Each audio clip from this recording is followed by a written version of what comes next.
नमस्कार दोस्तों, मैं पंकज मिश्रा प्रथा हॉस्पिटल के यूट्यूब चैनल में आप सभी लोगों का स्वागत करता हूं।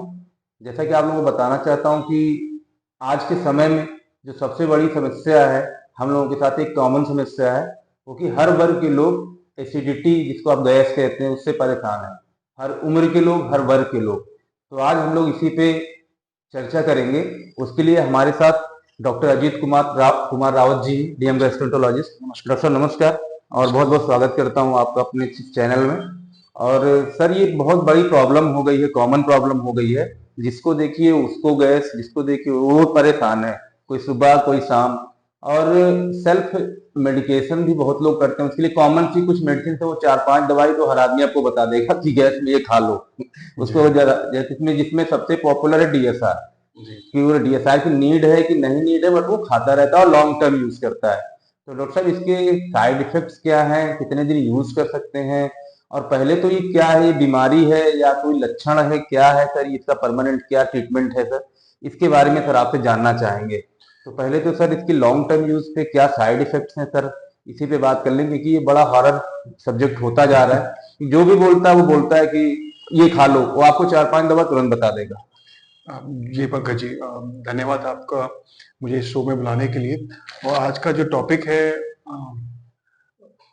एंटासिड बोलो या पीपीआई बोलो या एसिड की दवाइयाँ बोलो जी ये आमतौर पर ओटीसी हो गई है, ओवर द काउंटर ड्रग्स हो गई हैं। जी आप जाओ और किसी भी मेडिकल स्टोर पे बोलो कि भैया मुझे गैस बनी, गैस की दवाई दे दो, तो आपको पकड़ा देगा ये। जी अच्छा, जो गैस की दवाइयाँ होती हैं या फिर एंटासिड की दवाइयाँ होती हैं, इसमें साइंटिफिक क्लासिफिकेशन बहुत बड़ी चीज होती है। जी काफी सब चीजें में डिवाइड किया गया है इस चीज को। जी बट आज के तौर शो में जो हम बात कर रहे हैं वो है पीपीआई बेसिकली। जी पीपीआई का जो फुल फॉर्म होता है वो होता है प्रोटॉन पंप इनहिबिटर। जी सर। अच्छा, हमारे जो अमाशय यानी कि जो हमारा स्टोमक है उसमें एक स्पेशल कैपेसिटी होती है, वो अम्ल सिक्रीट करता है जिसको बोलते हैं हाइड्रोक्लोरिक एसिड।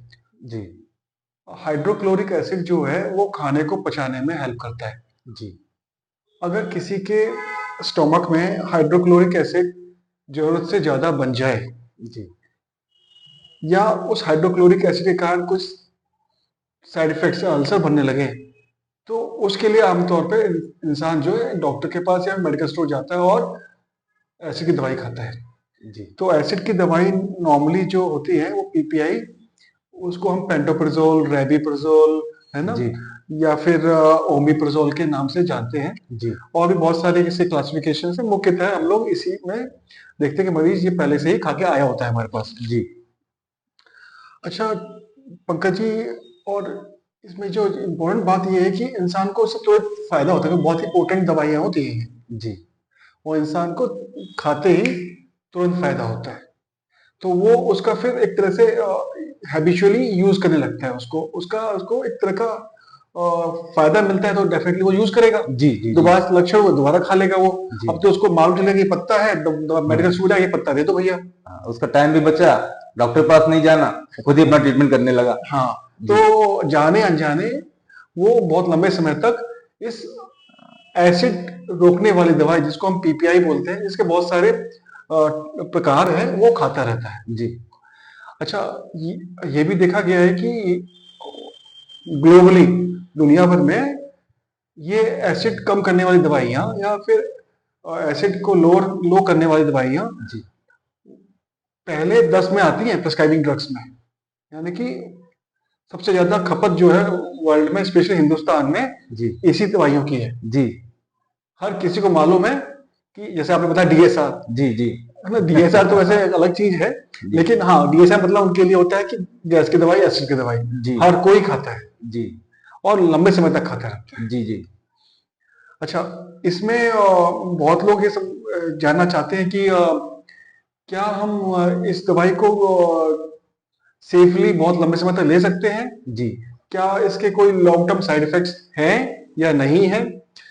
तो पंकज जी, नॉर्मली देखा जाता है कि जब तक इसकी डिमांड हो बॉडी को, यानी कि जब तक नीड हो, जब तक हमको लगे कि डॉक्टर जो बोले कि इसको तब तक खाना है, जी यानी कि नॉर्मली हम लोग 4 हफ्ते से लेके 8 हफ्ते तक ही देते हैं दवाई को। जी 2 महीने यानी 8 हफ्ते से ज्यादा अगर दवाई का यूसेज है तो उसको हम लॉन्ग टर्म यूज बोलते हैं। जी और नॉर्मली 2 महीने से ज्यादा इस दवाई को नहीं लेना चाहिए, अनटिल एंड अदरवाइज कि डॉक्टर ने उसको किसी स्पेशल इंडिकेशन के लिए बोला हो आपको लेना है, उसको लेने के बेनिफिट ज्यादा है और ना लेने के नुकसान कम है, तभी बेनिफिट और रिस्क ये दोनों बैलेंस करना पड़ता है, तभी हम उसको लॉन्ग टर्म के लिए दे सकते हैं, बट दिमाग में उसके लॉन्ग टर्म साइड इफेक्ट हमेशा रहने चाहिए।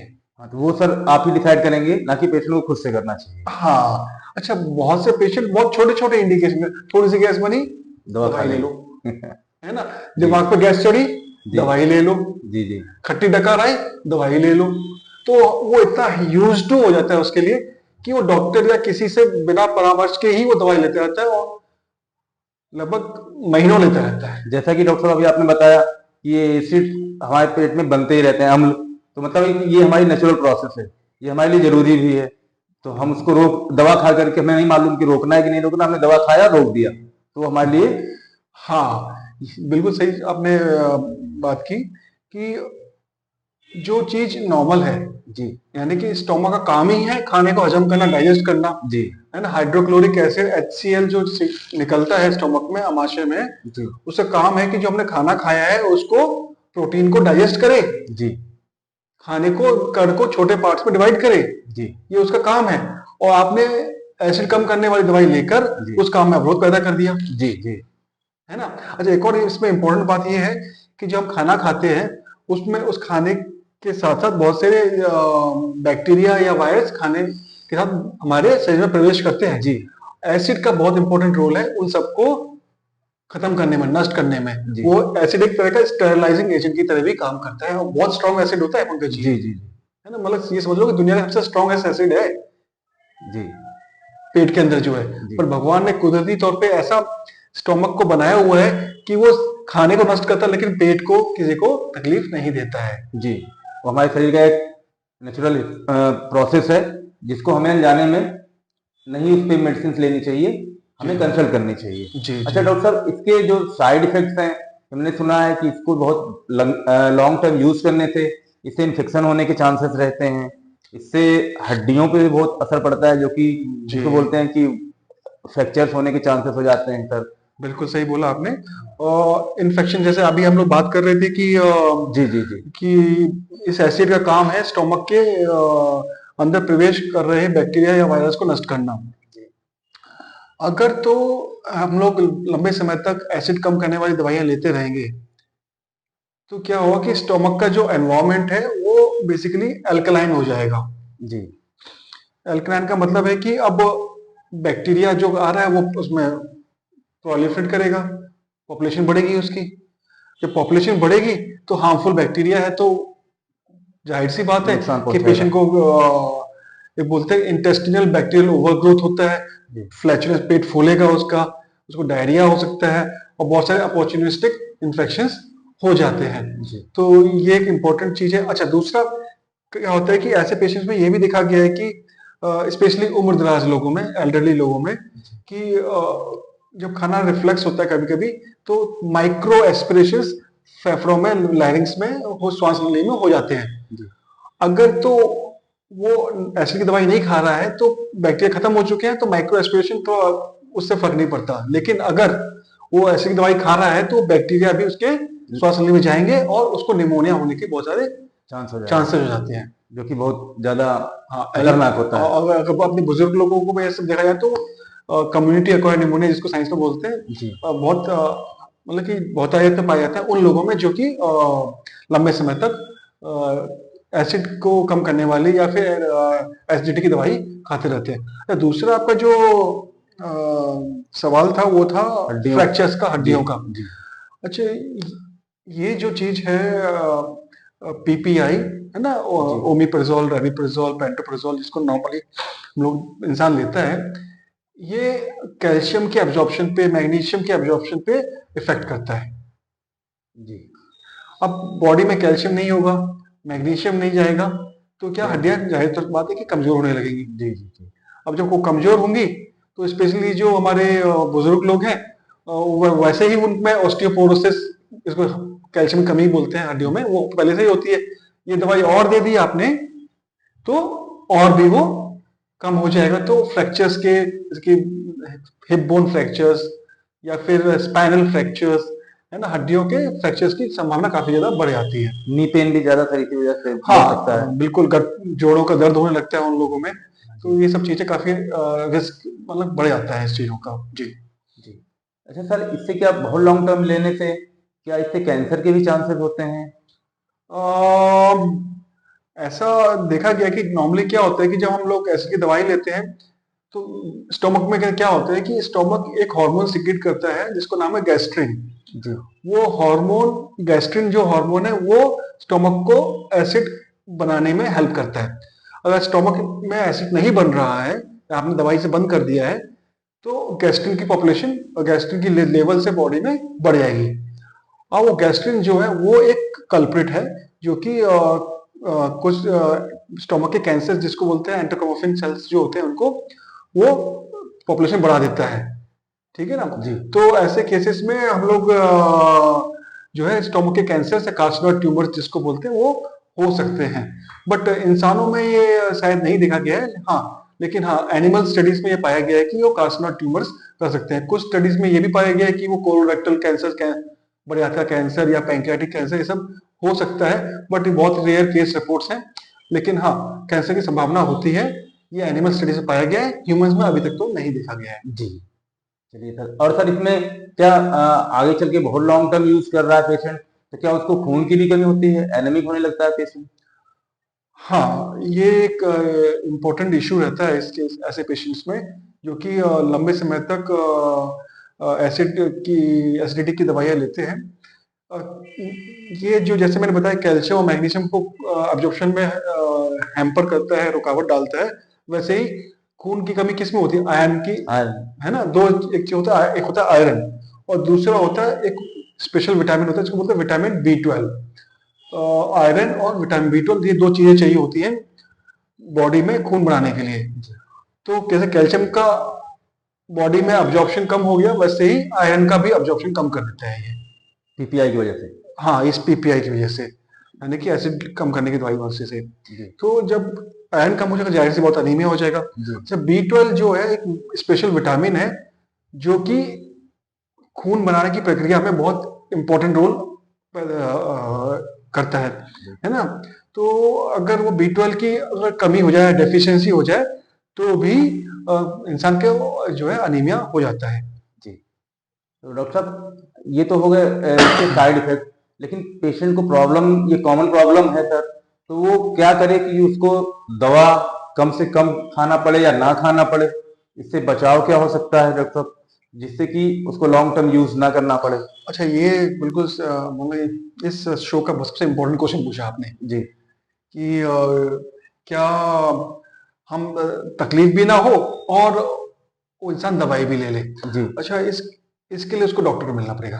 पहली चीज तो जी यही, स्पेशली गैस्ट्रोएंटरोलॉजिस्ट को मिलना पड़ेगा। जी डॉक्टर ही डिसाइड करेगा, जैसे मैंने पहले बताया शुरुआत में ही, जी कि रिस्क बेनिफिट, जी दवाई खाने का क्या रिस्क है जी और दवाई खाने का क्या बेनिफिट है, जी जी वो डॉक्टर ही असेस करेगा।